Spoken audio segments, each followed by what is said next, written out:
What's happening on America's college campuses is horrific. Anti-Semitic mobs have taken over leading universities. They call for the annihilation of Israel. It's unconscionable.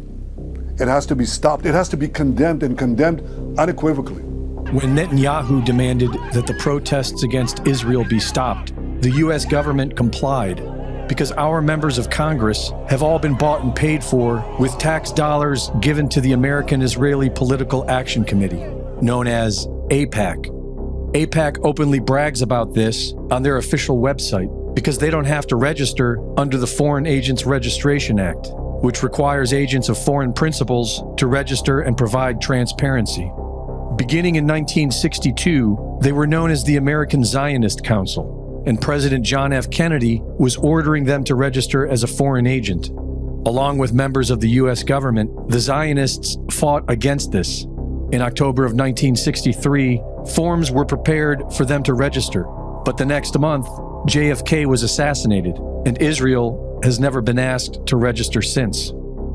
4 years later, Israel attacked the USS Liberty, murdering dozens of Americans and injuring over 100. The U.S. government helped them cover it up as an accident.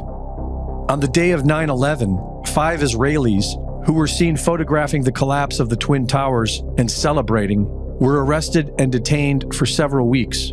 In documents later released by FOIA requests, the FBI redacted their faces in pictures where they were posing in front of the burning towers and described them as being happy and jovial. One of them stated, "Israel now has hope that the world will understand us." The end of the declassified document asks if they had foreknowledge of the event and were there to film it, and the answer was redacted. As soon as they were released, they returned to Israel and went on television, where they confirmed that the answer was yes. The fact of the matter is, we are coming from a country that experiences terror daily. Our purpose was to document the event. The dancing Israelis had fake student IDs, and several accounts of suspicious Israeli art students were reported to be infiltrating government buildings. Over 100 of these Israeli art students were arrested. Fox News reported that these art students served in military intelligence and explosive ordnance units. The majority of those questioned, quote, stated they served in military intelligence, electronic surveillance intercept, and/or explosive ordnance units. In March of 2000, several of these Mossad art students were living in the World Trade Center as part of the World Views Artist in Residence program.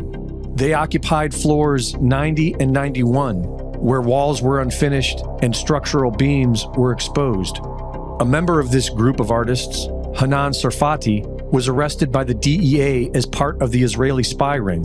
But the identities of an additional 14 Israelis who were with him have never been released to the public.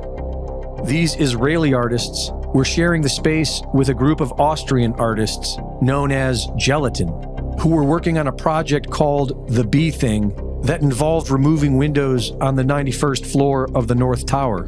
A small balcony was constructed for people to stand on while photographs were taken by a helicopter.